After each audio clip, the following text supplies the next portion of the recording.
طلاب طلبات الثانوية العامة في حلقة جديدة لمادة البيولوجي. احنا الحقيقة برضو زي كل حلقة بنعمل كويز كده صغير كده يعمل لنا ريفريشنج كده شوية، وبعد كده بنبدأ النهاردة هنتكلم عن Conjugation in Spirogyra. لكن الكويز بتاعنا 10 أسئلة MCQ، كل سؤال عليه 10 ثواني، يعني أقرأ السؤال وأدي لحضرتك 10 ثواني تكون قلت لي الرايت أنسر. نبدأ بسرعة في أول سؤال عشان نكسب وقت. السؤال الأولاني طبعا كلها choose the correct answer. The sporogony takes place in all the following organisms except. قدام حضرتك بريد مولد، فيرنس، مشروم، هايدرا. مع حضرتك 10 ثواني تقول right answer.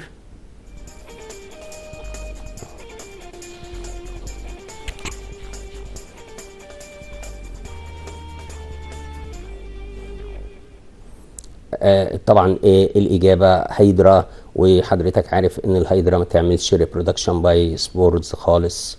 وبالتالي نشوف السؤال التاني.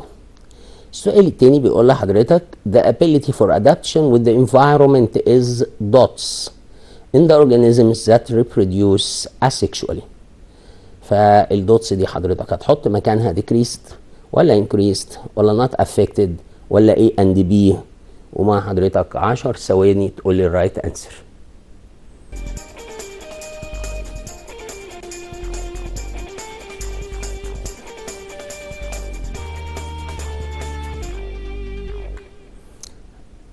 طبعا الإجابة طالما بيتكلم عن ability to adapt with the changes in the environmental conditions وبيتكلم عن الاسexual يبقى لازم تبقى decrease، لأنها increased in the living organisms that reproduce sexually.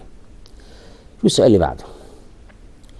All organism or an organism capable to reproducing by two asexual reproduction methods. One similar to the reproduction in yeast and the other similar to the reproduction in planaria is dots. مع حضرتك للتشويس سبايروجايرا، هايدرا، اميبا، بارابيسيوم، ومعاك 10 ثواني تقول لي الرايت انسر.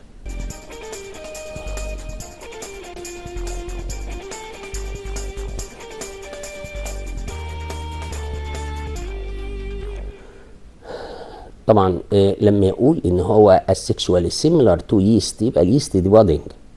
طيب similar to the planaria regeneration، كأني بقول لحضرتك مين هنا بيعمل reproduction by budding and regeneration، حضرتك هتقول لي هايدرا، ودي تبقى right answer. شوف question 4. The determination of sex in honeybee insects depends on dots. The type of food provided to the larva، ولا B the mating season، ولا C the number of chromosomes، ولا D the number of eggs that the queen laid. مع حضرتك 10 ثواني تقول لي الرايت انسر.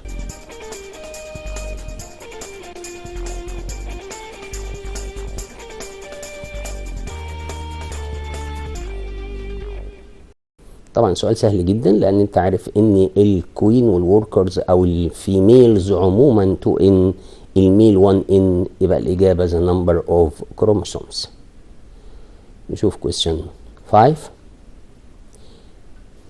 If you separate cells from carrot plant leaves and cultivating them in wet soil the cells dots. dots دي حضرتك هتختار لي can't develop into a complete plant، ولا are developed into a complete plant، ولا grows out formation of flowers، ولا form a large number of buds. مع حضرتك 10 ثواني تقول لي right answer.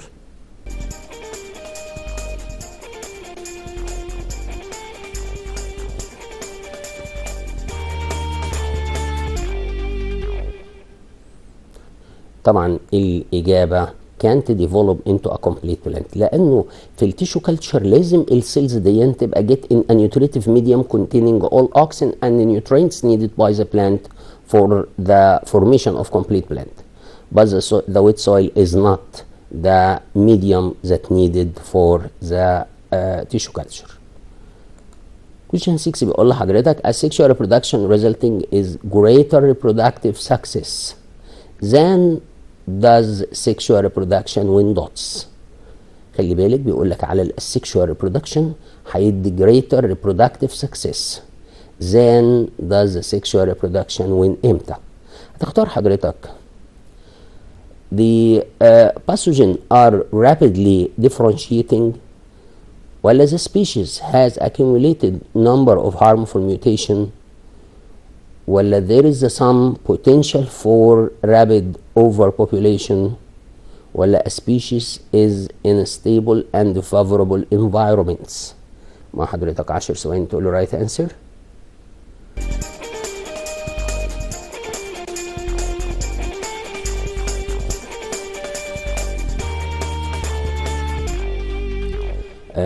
طبعا إجابة على طول the species is stable and the favorable environment. لازم تكون suitable conditions يعني favorable environment وفي stability of species، يبقى ده اللي هيخلي السexual reproduction هيديني number of individuals greater than that of sexual reproduction. question number 7 بيقول لحضرتك the males of aphid insect contain dots number of chromosomes that are present in the female aphid insect.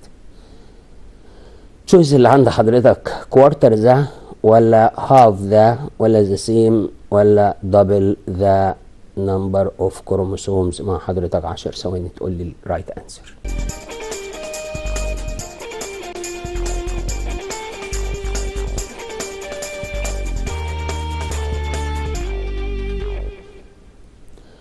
طبعا الإجابة the same لأن احنا عارفين طبعا إن الميلز 2n في كل الحالات، الفيميلز سواء جات من sexual reproduction أو parthenogenesis برضو 2n، يعني في كل الحالات الميلز والفيميلز have the same number of chromosome. question 8 بيقول لحضرتك the parthenogenesis in honeybee insect produces التشويس اللي عند حضرتك drones only ولا workers only ولا males and queens ولا workers and queens. مع حضرتك 10 ثواني تقول لي right answer.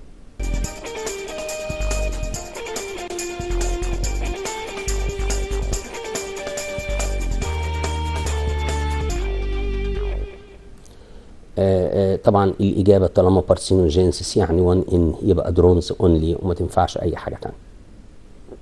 question 9 بيقول لحضرتك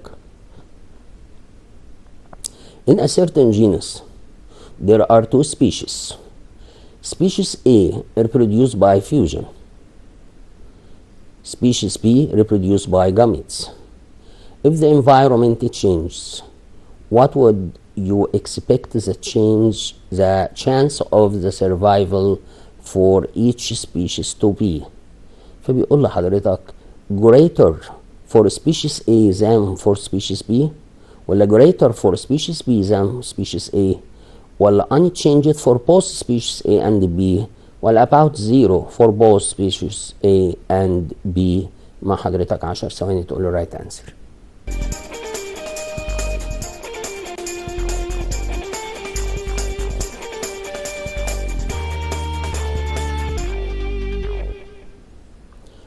طبعا هو بيقول لحضرتك ان السبيشيز بي reproduced by gametes واللي ايه ده reproduced by fission. طب يبقى معنى كده ان ده سيكشوال وده ايه asexual.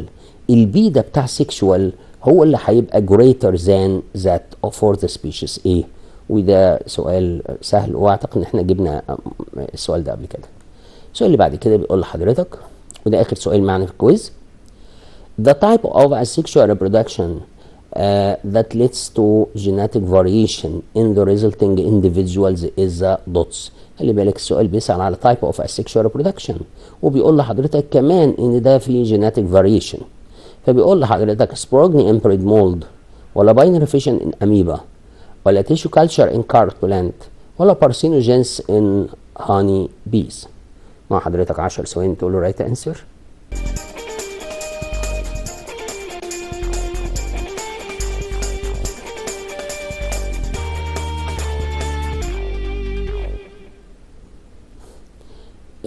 طبعا الإجابة طبعا parthenogenesis in honey bee. طب وليه ما ده sexual reproduction؟ لا عشان الأوفم هنا produced as a result of meiosis division. وحضراتكم احنا عارفين ان الميوزس produce individuals that similar to that different from each other علشان الميوتيك division بيعمل لي حاجة كده اسمها crossing over وبيعمل لي new genetic traits or new genetic combination. في نفس الوقت الكروموسومز كمان بيحصل لها راندوم ديستريبيوشن during meiotic division. علشان كده الانديفيدوالز بيبقوا ايه؟ بيبقوا ديفرنت، وعلشان ديفرنت طبعا بيبقوا ادابت تو ذا تشينج ان environmental كونديشن. وده موضوع الحلقه بتاعه النهارده، ان احنا هنتكلم عن السيكشوال ريبرودكشن، لان الحلقه اللي فاتت او الحلقات اللي فاتت اتكلمنا عن 6 تايبس اوف asexual reproduction. قلنا لحضراتكم باينري فيشن، وقلنا بادنج، وقلنا سبوروجني، وقلنا ريجنريشن، وقلنا بارسينوجينسيس، وقلنا تيشو كلتشر. دول 6 تايبس اوف asexual reproduction. في asexual reproduction تاني بس يعني دول اللي علينا دلوقتي. لكن عندنا لما اقول sexual reproduction الحكايه هتفرق معانا شويه. تعال نشوف تفرق في ايه في السيكشوال reproduction. اولا لما اقول لك sexual reproduction يبقى عايز presence of 2 individuals male and female. ليه؟ to produce sexual gametes. طب الجاميتس ده هيحصل لها ايه؟ هيحصل لها fusion during fertilization to form zygote. طب والزيجوت بيجري له ايه؟ the zygote divided to grow to an embryo then to young after that adult. يبقى الفكره في ان السكشوال ريبرودكشن ده كنا لما نيجي نتكلم عن الاسكشوال ريبرودكشن نقول لحضرتك ان الاسكشوال ريبرودكشن ده takes place by single parent. طب لما يبقى single parent يبقى ده هيبقى ايه؟ هيبقى mitosis division. لكن لما نيجي في السكشوال ريبرودكشن احنا هنا محتاجين 2 parents male and female. كمان في نفس الوقت لما الاقي السكشوال ريبرودكشن اعرف ان السكشوال ريبرودكشن ده disadvantages of sexual reproduction ان ده need more time and energy. كمان sexual reproduction occur after a lapse of a certain age that need the proper nest. طبعا certain age ده to reach the sexual maturity طبعا عشان يعمل reproduction. كمان ده بيحتاج ل proper nest before mating and the parents protect the youngs. يبقى ده بالنسبة للسكشوال reproduction. طب تعالى حضرتك كده نشوف البرودكشن of new individuals. هنا هلاقي ان ده need more biological cost. بمعنى ايه؟ معنى ان production of new individuals takes place by half number of individuals by females only. Sexual reproduction provides genetic variation ودي واحدة من ال advantages for facing the changes in the environmental conditions. طيب خلينا كده واحنا بنتكلم عن السكشوال ريبرودكشن نشوف هو ايه الفرق بين سكشوال والسكشوال. انا هقول لك السكشوال ريبرودكشن وحضرتك تكلمني عن الاسكشوال ريبرودكشن. لما اقول لحضرتك the sexual reproduction takes place by 2 parents male and female، حضرتك تيجي عند الاسكشوال ريبرودكشن هتقول لي ايه؟ هتقول لي by takes place by single parent. طب ارجع عن اللي هقول السكشوال ريبرودكشن وهسيب لك الاسكشوال مش هقولها. طيب هنا السكشوال reproduction by 2 parents male and female because we need the presence of male gamete and female gamete. قول حضرتك السكشوال reproduction need gametes ولا لا؟ طب ارجع تاني، هي الجاميتس بتاعت السكشوال reproduction دي بتيجي بين دي باي مايوزس. هو باي مايوزس ان جنرال في كل الهاير ليفنج اورجانيزمز. لما نيجي للبريميتيف هتتغير الحكايه شويه، لما يبقى هابلويد يبقى احنا مضطرين نعمل الجاميتس مايتوزس. لكن ان جنرال الجاميتس تيكس بليس باي مايوتيك ديفيجن. لكن عندك كل 6 تايبس اوف asexual reproduction اللي قلنا عليها كانت باي ايه؟ كان مايتوزس ديفيجن. طب ارجع تاني للسكشوال ريبرودكشن اللي انا هقولها. السكشوال ريبرودكشن ده علشان يحتاج جاميتس يبقى ده باي مايوزس. طب والمايوزس كان بيعمل ايه؟ بيعمل لي جينيتك فاريشن، يعني بيديني individuals are different from each other. طب طالما لكن طبعا السكشوال ريبرودكشن حضرتك هتقولها. طب ارجع تاني للسكشوال ريبرودكشن، طالما ده هيديني ديفرنت انديفيدوالز يبقى انا لو الحراره زادت لدرجه معينه كله هيموت في وقت واحد ولا فيه هيقدر وفيه لا؟ لما يجي فيروس يعمل انفكشن كله بيموت ولا جزء وجزء بيفضل؟ يبقى طالما في ديفرنت انديفيدوالز يبقى the species can adapt with the changes in the environmental conditions. لكن لما يبقى لما يبقى الريبرودكشن asexually by single parent all the individuals are similar to each other and similar to the parent يبقى can't adapt with the change in the environmental condition. طب ارجع تاني للسكشوال reproduction، بما ان ده adapt with the change in the environmental conditions وبيعمل جاميتس وبيعمل مايوتيك ديفيجن وديفرنشيتد into males and females اصلا، يبقى معنى كده ان دول higher living organisms. لكن الاسكشوال reproduction غالبا يبقى primitive living organism. طب ارجع تاني للسكشوال ريبرودكشن، السكشوال ريبرودكشن ده طالما هو عند هاير ليفنج اورجانيزمز وفي ديفرنشيشن يبقى زي ار ديفرنت فروم ايتش اذر، مش سيميلر زي اللي انت عارفه زي الاسكشوال ريبرودكشن. اللي احنا قلناهم دول شويه ديفرنس كده بين السكشوال والاسكشوال بس مترتبين مع بعضهم. يعني ايه؟ يعني انا عايز تو بيرنتس يبقى عايز جاميتس. طب والجاميتس عايز مايوزس. طب والمايوزس بيعمل جينيتك فاريشن. جينيتك فاريشن دي ديفرنت انديفيدوال. طالما ديفرنت انديفيدوالز يبقى كان ادابت وذ تشينج ان ذا انفايرمنتال كونديشنز، يبقى دول هاير ليفنج اورجانيزمز. لكن السكشوال ريبرودكشن الحقيقه ليه حاجتين كده نقول عليهم ديس ادفانتج. زي ايه؟ يقول لك it need more time and energy. يعني ايه need more time and energy؟ في الاسكشوال ريبرودكشن لما حضرتك تلاقي في سبور نزلت على البريد بيس هتبص تلاقي عملت هيوج نمبر اوف سبورز في وقت قليل جدا. لكن لما تيجي انت تربي حاجه بتعمل ريبرودكشن سيكشوالي زي الماملز مثلا، انت محتاج السمول انديفيدوالز دول ان هم يحصل لهم جروث تو ريتش ذا سيكشوال ماتيوريتي. طب والجروث ده محتاج تايم اند انرجي. يبقى السيكشوال ريبرودكشن نيد مور تايم اند انرجي، but السيكشوال ريبرودكشن doesn't need more time and energy. طيب كمان ارجع للسيكشوال ريبرودكشن، حضرتك مربي مجموعه من الكائنات اللي بتعمل ريبرودكشن باي سيكشوال او سيكشوالي. يبقى هنا دول حضرتك هتلاقي في ميلز عندهم ميلز وفيميلز وسمول انديفيدوالز نوت ريتش سيكشوال ماتيوريتي. مين في دول اللي بيعمل ريبرودكشن؟ الادلت فيميلز اونلي. طب والباقيين دول كانت ريبروديوس. الحكايه دي الناس تقول عليها نيد مور بيولوجيكال كوست، يبقى دي بتحتاج تكلفه بيولوجيه عاليه. علشان كده الناس لما تيجي تقلل التكلفه ممكن يجيب مجموعه فيميلز عنده كاوز مثلا، يجيب 4 كاوز مثلا وبول واحد او اوكس واحد.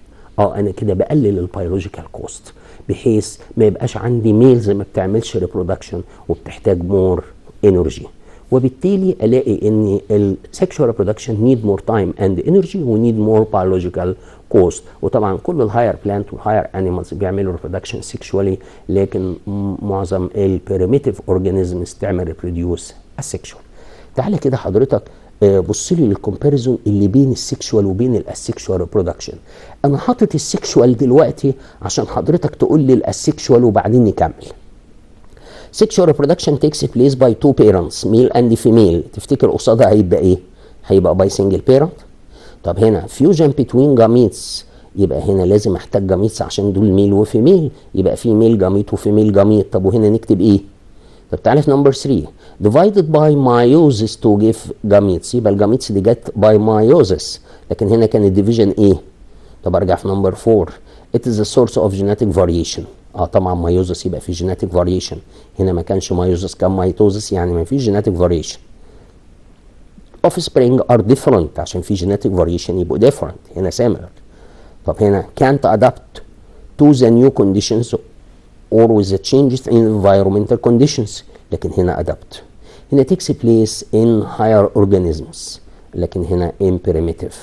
طب هنا الديس ادفانتج اللي واخدين لون واحد دول ان السكشوال ريبرودكشن نيد لونج تايم اند هاي اماونت اوف انرجي فور ماتوريشن اند بريجننس. لكن هنا مش هحتاج كده. طب هنا نيد هاير biological cost or more biological cost because females only can reproduce. تعال بص كده للكومباريزون لما تبقى كامله هتلاقي ان هنا امشي بالعكس بقى، هنا تكس بليز باي وان بيرنت. طب سنجل بيرنت يعني نو جاميتس، مفيش جاميتس يبقى مفيش مايوزس، يبقى ده مايتوزس. طالما ده مايتوزس يبقى المايتوزس ده سيل ديفايد تو بروديوس تو سيلز similar to each other and similar to the mother cell، يعني there is no genetic variation. وطالما no genetic variation يبقى all the offspring are similar. طب ولما هم similar يبقى can't adapt to the changes in the environmental conditions. هنا it takes place in lower organisms or primitive. هنا ده need short time and small amount of energy عكس السكشوال. هنا it doesn't need high biological cost because all individuals reproduce. خلي الكومباريزون دي حضرتك ما تحفظهاش، حضرتك اقراها وافهمها، هتلاقي حضرتك بتعمل الكومباريزون زي اللي قدام حضرتك ويمكن تعملها احسن شويه كمان. بص كده التايبس اوف سيكشوال ريبرودكشن، احنا كنا قلنا ان الاسيكشوال ريبرودكشن 6 تايبس قلتهم لحضرتك دلوقتي، لكن لما اقول سيكشوال ريبرودكشن هنقول ان سيكشوال ريبرودكشن takes place by two types. The first is called reproduction or sexual reproduction by conjugation. and the second is the reproduction by gametes or sexual gametes. يبقى in general لما اقول sexual reproduction يبقى انا بتكلم في حاجه من الاثنين دول، يا اما by conjugation زي اللي بيحصل في البريميتيف اورجانيزمز زي السبايروجايرا والبروتوزوا والالجي والفانجاي، او يبقى الريبرودكشن باي جاميتس سيكشوال جاميتس، يبقى انا محتاج ميل جاميت ومحتاج فيميل جاميت. طيب هو الكونجوجيشن ده ينفع اقول عليه ان هو ريبرودكشن باي جاميتس؟ الحقيقه ما ينفعش لاسباب كتيره. اولا لما هتكلم مثلا عن السبايروجايرا، خلينا نشوف كده السبايروجايرا هو ايه وازاي يعمل سيكشوال ريبرودكشن باي كونجوجيشن، وبعدين ارجع اقول لك ليه ده ما اقدرش اقول عليه جاميتس ومضطر اسميه كونجوجيشن. نيجي هنا نبص نلاقي ان السبايروجايرا is common in a green scum of standing water. جيب اي شويه ميه كده سيبها شويه فتره كده تلاقي لونها بقى جرين. جيب ابره كده وحركها في اللون الجرين ده هتلاقي فيه filaments formed by one row of cells. ده شكل السبايروجايرا اللي عنده طبعا سيل وول وعنده بروتوبلازم نيوكليس سيتوبلازم وعنده سبايرال كلوروبلاست اللي انت شايفها جوه السبايروجايرا دي. طبعا علشان هو ميني سيلز adjacent with each other الناس بتعتبر ان السبايروجايرا ده نوع من المالتي سيلولار اورجانيزمز، وما ينفعش حد يقول لي ان ده يوني سيلولار. تعال بص كده كانك انت بتبص في الميكروسكوب كده وشوف شكل السبايروجايرا فيلامنتس، تلاقي ادي شكل السبايروجايرا الفيلامنتس او الريبونز بتاعها بالشكل ده، وكلها عليها سبايرال كلوروبلاست. سبايرال كلوروبلاست دي ادي شكل الكلوروبلاست وهي عامله شكل الزجزاج كده او شكل السبايرال فورم. خلي بالك احنا سمينا ده سبايروجايرا. اوكي، ده نوع من الجرين الجي، يعني بيقدر يعمل فوتوسينس، يعني محتاج فود ومحتاج ووتر ومحتاج لايت وهكذا عشان تبقى suitable conditions، ومحتاج طبعا purified water. يعني السبايروجايرا اللي قدام حضرتك الكلوروبلاست دي هي اللي هتعمل فوتوسينس، عشان كده ده بنعتبره اوتوتروفيك ليفنج اورجانيزم او اوتوتروفس. سبايروجايرا ده لما يجي يعمل ريبرودكشن قدامه طريق من اتنين، يا اما الريبون اللي قدام حضرتك اللي انت شايفه ده يجي له بارلل ريبون يعني ريبون كمان موازي ليه، وبعدين يبدا يحصل بروتروجن عشان تظهر عنده حاجه هنسميها كونجوجيشن تيوب.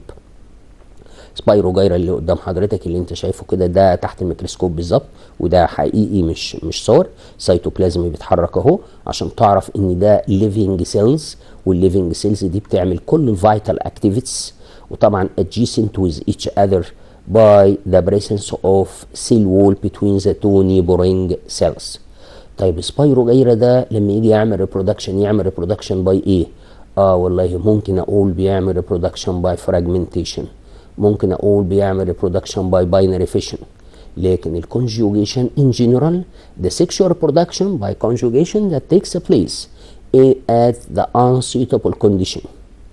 At the drought, change the water temperature or purity, but in suitable conditions they turn reproduce by mitosis.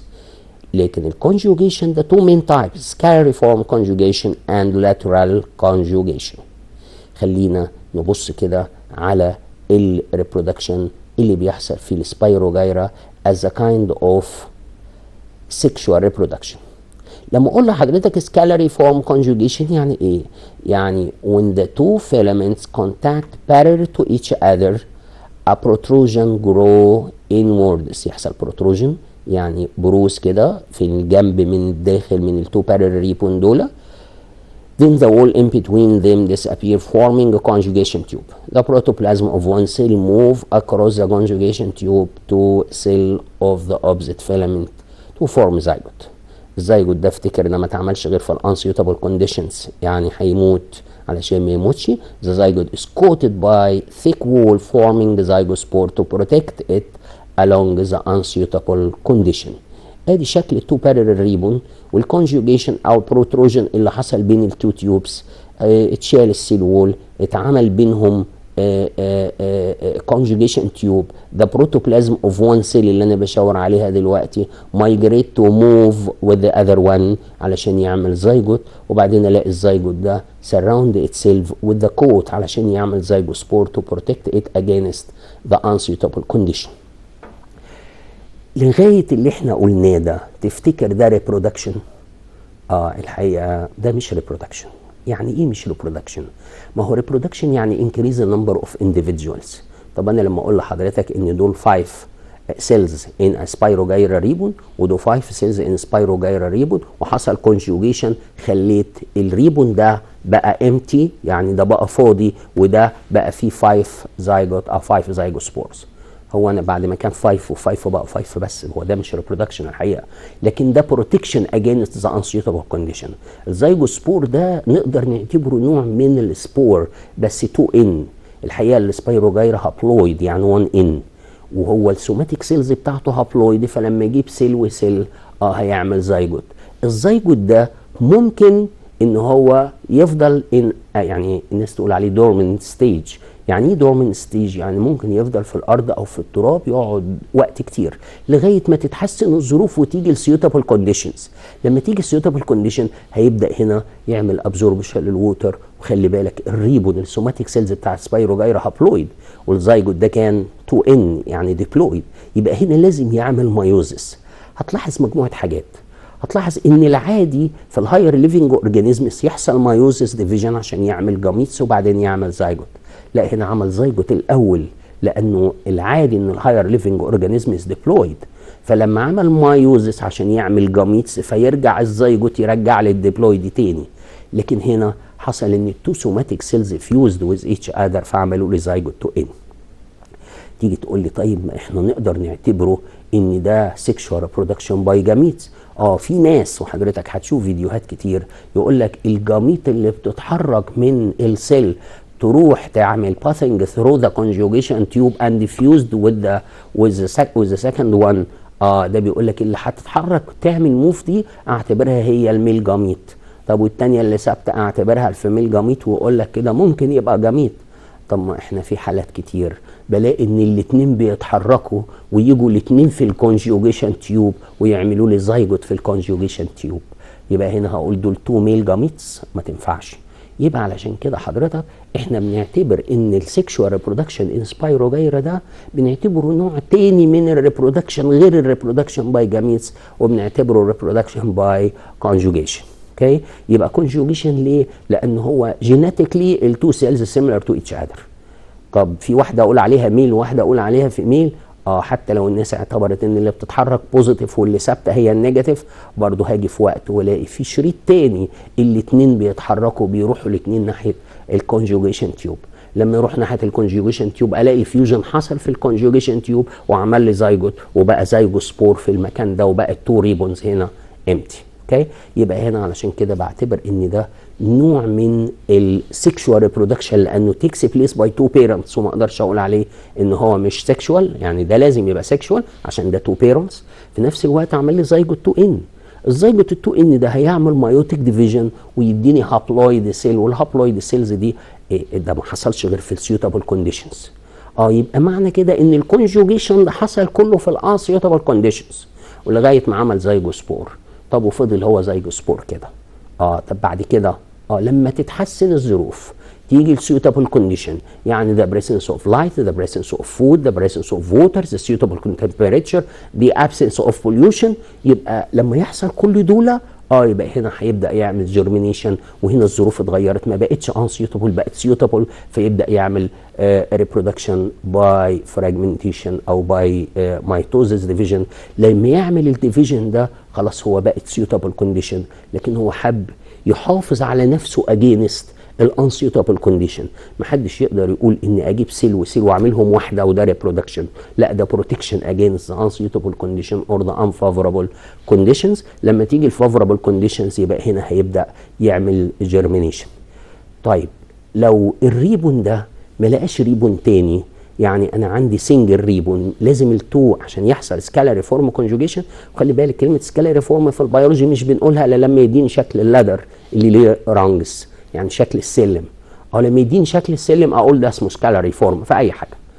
طيب لما اجي اديني الشكل ده، يعني التو ريبونز دول act as او التو فيلامنتس دول act as the two sides of the ladder. The conjugation tubes act as the rungs of the ladder. يبقى معنى كده ان ده مديني شكل اسمه سكالاري فورم. طب وان ريبون بس هيقدر يعمل conjugation tube مع ولا حاجه؟ هيجي فين؟ يبقى هنا بتيجي one of the two cells in the same ribbon. طبعا the transverse walls that separate between the two cells in Spirogyra that disappear and that allowing the protoplasm of one of the two cells migrate to fused with the other one to form zygote. هنا لما يعمل zygote هيبقى الزيجوت 2n وبعدين يعمل surround itself with a thick coat علشان يديني زيجوسبور to overcome the unsuitable conditions. طب يبقى في الحالة دي اللاترال conjugation زي السكالاري فورم conjugation تفتكر؟ لا مش زيه الحقيقة. طب يعني ايه مش زيه؟ مش دول تو سيلز والتو سيلز عملوا فيوجن وعملوا زيجوت وعملوا زيجوسبور؟ لا بس خلي بالك التو سيلز in the same ribbon there is no genetic variation. يعني they are genetically similar to each other. لكن لما اجي اقول لحضرتك ده سكالاري فورم conjugation يبقى ده two different ribbons fused or the protoplasm of one of them fused with the other one. يبقى هنا دول two parents or two different ribbons. يبقى عشان كده بنعتبر ان السكالاري فورم conjugation بيديني genetic variation اكتر من اللاترال conjugation. تعالى بص كده للرسمه اللي عند حضرتك في الكتاب. بتقول لحضرتك ايه؟ تقول لحضرتك ان دول تو parallel ribbon. تو parallel ribbon ده هيعمل protrusion inwards.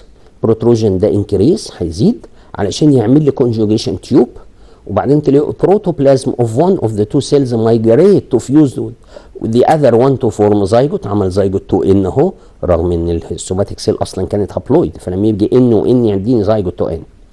زيجوت 2n ده حصل امتى؟ حصل في الانسيوتابل كونديشن فيفضل عامل كود كده ويبقى زيجوسبور.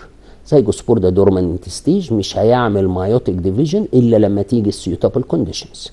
لما تيجي السيوتابل كونديشن هنا هيعمل مايوزس ديفيجن. مايوزس ديفيجن ده هيطلع سيل 1 ان اللي بشاور لحضرتك عليها دي هتعمل جيرمينيشن تو بروديوس نيو فيلامنت.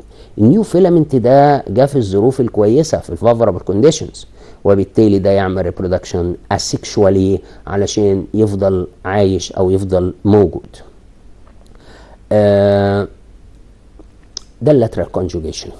لاترال كونجوجيشن هتلاقي ادي الريبون اللي قدام حضرتك اللي فوق ده. الريبون ده عباره عن تو سيلز او تو neighboring cells or adjacent cells in the same ribbon. هلاقي ان البروتوبلازم of one cell move and migrate to fused with the protoplasm of the other one that through the opening in the wall between the two cells. يبقى التو سيلز دول هيحصل بينهم ان السيل وول ده يحصل له مكان فيه يحصل له one opening او an opening in the cell wall او يحصل بروتروجن للوول ده من فوق كده والاقي واحده تعدي من فوق الوول علشان تروح للثانيه. في الاخر عمل لي زيجوت والزيجوت ده surround itself with the thick coat علشان يعمل لي زيجوسبور. دي شكل ادي تو سيلز في وان ريبون. الوان ريبون ده حتى لو هو عمل بروتروجن بالشكل ده بروتروجن ده مفيش قدامه ريبون تاني علشان كده الاقي البروتوبلازم اوف وان اوف ذا تو سيلز مايجريت والبروتروجن ده هنا مش في نص السيل ده عند السيل وول عشان واحده منهم يعمل موف اند فيوزد وذ ذا second one to form zygote diploid nucleus. الزيجوت ده عمل كوت علشان يبقى زيجوسبور وده with diploid nucleus. بقت واحده فيهم empty واحده من التو نيبورنج سيلز empty والتانيه containing زيجوسبور. على عكس طبعا السكالاري فورم كونجوجيشن هلاقي ريبون بقى فاضي وريبون بقى عنده هو اللي فيه الزيجوسبور. لو حبينا نشوف الفرق كده بين scalar form conjugation و lateral conjugation هتلاقي ان scalar form conjugation between two cells in the two parallel filaments. لكن دون two adjacent cells in the same filament. After conjugation the cells of one filament become empty and the other filament have zygospore. لكن هنا after conjugation one cell is empty while the adjacent cell containing zygospore. ممكن تقول لي هنا في conjugation tube وهنا لا هنا ممكن كمان يبقى في conjugation tube بين التو neighboring cells in the same ribbon. لكن الفروق بس هو ان دول تو filaments وده single filament. يعني السكالاري فورم conjugation بيديني genetic variation. اللاترال conjugation بيبقى the same cells genetically، وبالتالي مش بيديني variation. هنا نيجي نشوف ال reproduction by gametes. طب يعني ايه gametes؟ يعني دي haploid cells that produced as a result of meiotic division. يعني ايه haploid cells؟ حضرتك عارف ان ال higher living organisms سواء plant او animals بتبص تلاقي ان السوماتيك سيلز بتاعت الجسم كلها diploid، كلها 2N. لكن لازم يبقى في سيستم عنده سيلز تقدر تعمل مايوتيك ديفيجن علشان تديني هابلويد سيلز. الهابلويد سيلز دي يعني 1N، يعني contains half number of chromosomes. احنا الحقيقه الديفيجن اللي هو المين فانكشن بتاعته اصلا او المين ايم بتاعه اصلا انه يعمل لي reducing the number of chromosomes to the half number، ده هو المايوتيك ديفيجن او المايوزس. يبقى هنا لازم يبقى في سيلز او سيستم عنده سيلز متخصصه عشان تعمل المايوتيك ديفيجن ده. ده الجونادز عند الهاير ليفنج اورجانيزمز هنا بتقدر تعمل مايوتيك ديفيجن عشان تديني هابلويد سيل اسميها جاميت. طيب بس خلي بالك الجاميت دي كانت 1N، يعني لو احنا عندنا 23 pairs of chromosomes او حتى خليها لك 46، ال 46 كروموسومز دول يبقى في واحده فيها 23 بس، واحده 23 بس. طب وامتى هيرجع لنا بقى ال 46؟ لما يحصل fertilization، يعني fusion between the nucleus of male gamete and female gamete. طب لما يجي يحصل فيوجن ده اسمي ده fertilization. بس هو كل الفرتلايزيشن اللي في الدنيا واحد؟ لا، لقينا الحقيقه في شويه اختلاف. في حاجه اسمها internal fertilization يعني inside the female body، وحاجه اسمها external fertilization يعني outside the female body. تعال بص كده حضرتك الفروق اللي بين الاكسترنال fertilization and the internal fertilization. The external fertilization both male and female both the gametes in water. يبقى طالما ده external outside the female body يبقى لازم يبقى in water. لكن هنا male introduced the sperms or male gametes to the ova inside the female body. هنا fertilization occur outside the body لأن ده in water، لكن هنا inside the female body. هنا the embryonic development stage are completed in water. لكن هنا خلي بالك احنا قلنا in mammals، وهقول لك ليه قلنا in mammals. The embryonic stages are completed inside the female body. ندي example، والاكزامبل ده هيفكرنا نقول النقطة اللي فوقها. طبعا هنا in aquatic animals like bonyfish والامphibia وهكذا دي لازم الفيميل put the egg cell in water and the male put the sperms in water where the fertilization takes place in water. But in the internal fertilization, the fertilization takes place inside the female body, as that in reptiles, birds, most insects and worms. طب خلي بال حضرتك بقى، هناخد بالنا من فرق بقى. احنا هنا قلنا ليه الماملز وحددنا. بص حضرتك لما اقول لك ان في internal fertilization يعني inside the female body، الامبريونيك ديفلوبمنت ده مش بالضروره يبقى inside the female body. بمعنى ايه؟ بمعنى اني لما اجي اتكلم عن البيردس مثلا، in birds the fertilization is internal fertilization means it takes place inside the female body. Means the male puts the sperms or introduce the sperms inside the female bodies. طيب والامبريونيك ديفلوبمنت عند البيردس هتلاقي ان الفيميل هنا produce the fertilized egg. الايج دي هيبقى فيها كل الفود that needed for the development of the embryo. يعني البيضة بتاعت البيرد دي هيبقى معاها الفود، بس هي هتجيب البيضة تخرج من الجسم. الامبريونيك ديفلوبمنت هنا حصل outside the female body. يعني ايه؟ يعني حصل بره زي ما بيحصل في معظم الريبتايلز، في كل البيردس، الانسكتس، حاجات كتيرة. هتبص تلاقي كل اللي الناس اللي ليفنج اورجانيزمز الناس بتسميهم اوفيبيرس. اوفيبيرس يعني بروديوس ايج، لكن فايفيبيرس يعني بروديوس بيرث. طب اللي ليفنج اورجانيزمز اللي بروديوس بيرث دول ايه؟ دول ذا development of the embryo takes place inside the female body. لكن كل اللي laying eggs ده the embryonic development takes place ايه؟ outside the female body. فخلي بالي في fertilization internal ومعاها external embryonic development، وفي fertilization internal ومعاها internal embryonic development. وهناخد في اخر الشابتر كده حاجه كده يقول لك ان في external fertilization and internal embryonic development، هنقولها اخر الشابتر كده. طيب يبقى احنا ان جنرال عرفنا ان في جاميتس، والجاميتس دي بتعمل بيحصل لها فيوجن علشان تبقى زايجوت. طب خلي بال حضرتك هنا في حاجه اسمها Alternation of Generation. ايه ال Alternation of Generation دي؟ يقول لك the life cycle of the living organism includes two generations. One the result of sexual reproduction, but the other as a result of asexual reproduction. طبعا هنتكلم عن اللايف سايكل اوف بلازموديوم اللي بنقول عليه ملاريا بارازايت، وهنتكلم عن اللايف سايكل اوف بيرنس از بوليبوديوم اند اديانتم. لكن احنا مش هنتكلم الحقيقه عنهم في الحلقه دي، بس جبنا الالترنيشن اوف جينيريشن ليه؟ ما هو انا بما اني بقول لحضرتك the life cycle of individual includes two generations. One of them is produced as a result of sexual reproduction and the other is produced as a result of asexual reproduction. يبقى ده بقول عليه alternation of generation. فحضرتك تفتكر تقول لي ايه ده السبايروجايرا كانت بتعمل asexual reproduction in the suitable conditions، لكن بتعمل conjugation which act as a kind of sexual reproduction in the unsuitable conditions or the unfavorable conditions. طب ده alternation of generation؟ لا، that is not considered as a kind of asexual of alternation of generation. ليه؟ لأنه in general during the presence of the suitable conditions the Spirogyra reproduce asexually. يبقى هو اصلا العادي بتاعه ان هو بيعمل reproduction asexually، وكل generations دي reproduction asexually. لكن لما تيجي unsuitable condition افتكر كده ان انا قلت لحضرتك ان لما يجي يعمل conjugation عشان يعمل زيجوسبور، الزيجوسبور ده act as a protection، يعني ده protect the species against extinction.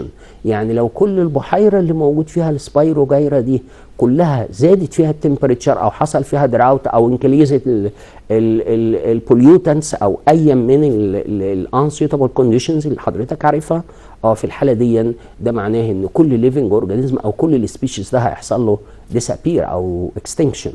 طب عشان ما يحصلوش اكستنكشن، لا ده انا بحافظ على روحي كده، الليفنج اورجانيزم بيحافظ على روحه ويجي عامله روحه زيجوت ويجي عامل كوت يبقى اسمه زيجوسبور، but that is not considered as the kind of alternation of generation. يبقى عندي السبايروجايرا اللي احنا قلناه ده ما كانش alternation of generation، هو in general reproduce asexually but turn to the sexual reproduction by conjugation during the unfavorable conditions or unsuitable conditions. يبقى عند ال unsuitable condition ده كمان ما كانش لما يجي يعمل زيجوت، انا قلت لك ان ده مش reproduction، ده كل اتنين بيبقوا واحد، مش كل واحد بيبقى اتنين، يعني كل واحد يبقى اتنين ده increase the number of individual اسميه reproduction، لكن كل اتنين يبقوا واحد يبقوا زيجوت واحد ده معناه ان ده مش reproduction، ده احنا بنعمل protection. لكن الريبرودكشن يبدا امتى؟ لما يبدا الزيجوت هنا او الزيجوسبور يعمل absorption of water ويعمل germination to produce new individuals. هنا ده احنا بنتكلم في reproduction. اصدقائي واعزائي طلبه وطلاب الثانويه العامه، الحقيقه ده كان اخر جزء في الحلقه بتاعت النهارده. ان شاء الله نتقابل الحلقه الجايه الثلاث الجاي في نفس الميعاد. شكرا لحضراتكم والى اللقاء.